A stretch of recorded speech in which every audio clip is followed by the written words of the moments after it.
Welcome to the Emporium Outdoors. My name is Michael, and in this video I'm going to show you how I stay warm in the Canadian winters.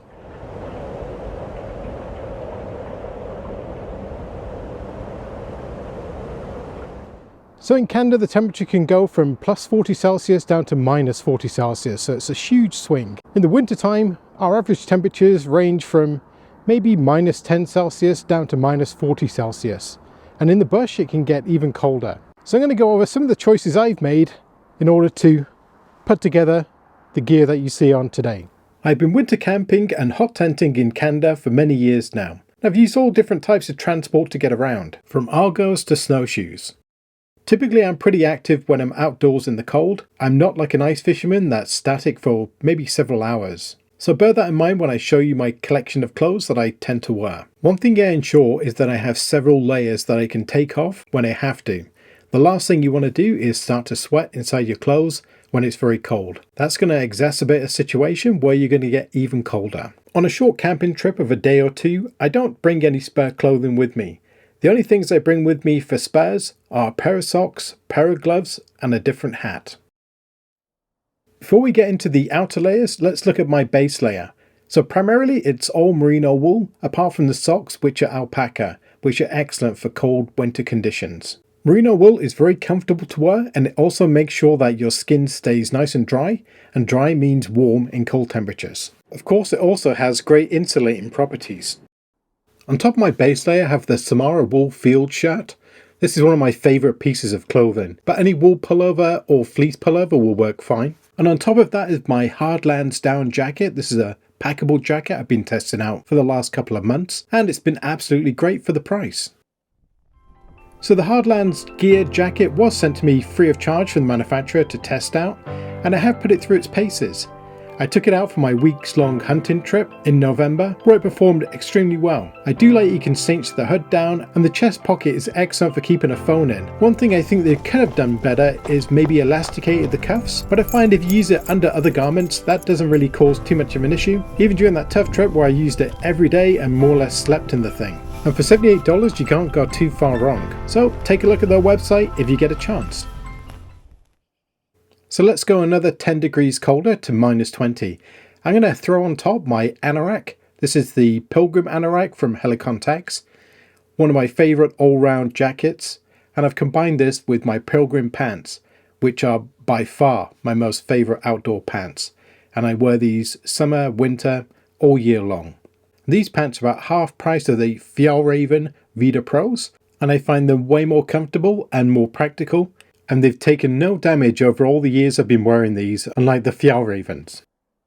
The jacket has a nice large hood that you can use other hoods underneath, or in my case I have my cold weather Fjällräven hat, which I'll come to later on. The jacket also has ample pockets to carry a fair amount of cargo and also to keep your hands warm. When the temperature drops to minus 30, this is the outfit I go for. I'm wearing my Helikon-Tex Patriot fleece. Now this is a phenomenal piece of equipment that I've had for over 7 years now, and there is no issues with it at all. It's been extremely hard wearing, has lots of features, and it's extremely warm and comfortable. I can't recommend this jacket highly enough. If you want to see my initial review of this jacket, you can check out my past video library, and it will give you more detail on all the pockets and features, etc. For my head, I'm wearing the Fjällräven Singi Heater. This is an excellent hat for keeping your head warm, and you can wear it with the flaps up or down depending on how cold you are. I do switch out this hat for a outdoor research beanie whenever I'm actually doing any work, because I don't want to get any sweat inside this hat. I want to keep it nice and dry. I've been wearing these Ninja ice fishing gloves for several years now, and I really haven't found a better glove for cold weather where you have to actually work with your hands. They're very dexterous, they stay warm, and they're really good quality. Typically I get at least a year out of a pair of gloves before I have to throw them away because they get holed, but for $17 a pair, that's a pretty good deal. So when things start to really get cold, I reach for the Helikon-Tex Swagman Roll. This is a multi-use item which can be used as a poncho, a sleeping bag, a general cover, and I always keep it with me, but it really shines for giving you that extra layer of comfort as well as lots of movement. Plus you can put your arms inside and keep those warm. Once the weather drops below minus 15, I like to wear these mucklucks. These are the N1B US Air Force cold weather boots. You can pick these up for a very reasonable amount of money, and I haven't found anything yet that is as warm at lower temperatures. For gloves, I tend to wear these German Army combat gloves. They're excellent value and they do a really good job of keeping your hands warm, but gloves are very subjective and I change them depending on what I'm actually doing with my hands at the time. So a couple of items I couldn't fit in the last sections was my Flurry beanie by Outdoor Research. This is kind of my work hat. This is the one I don't mind getting a little damp and I can just put it in my pocket and it'll dry out. And these are my LL Bean pack boots. I'm not sure if they're sold anymore. I think they're rated to minus 40 Celsius. And I'm using those in this video, as you can see.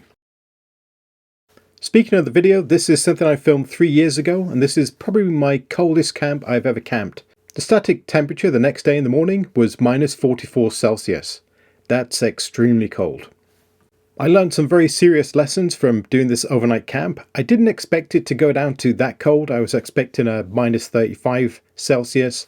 I found that all my equipment worked adequately. I didn't have my Swagman roll at this point, so I would have actually used that the next day, and that would have brought up my comfort level from minus 30 to minus 40. The one thing that did stick out as a bit of a failure was the LL Bean boots. I found that hiking back to the truck the next morning, I over-tightened my snowshoes and it did crush my feet slightly. It was hard to tell because my feet were so cold, but I did lose all feeling in my feet once I got back to the truck and for several hours afterwards.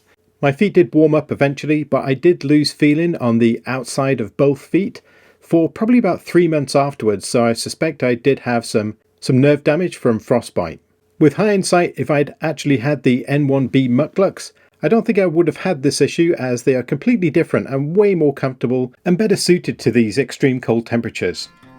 Well, that's all I have time for in this video. I'll place links in the description for all the items mentioned. If you have any questions about any of the gear, please leave me a comment down below. And until next time, take care.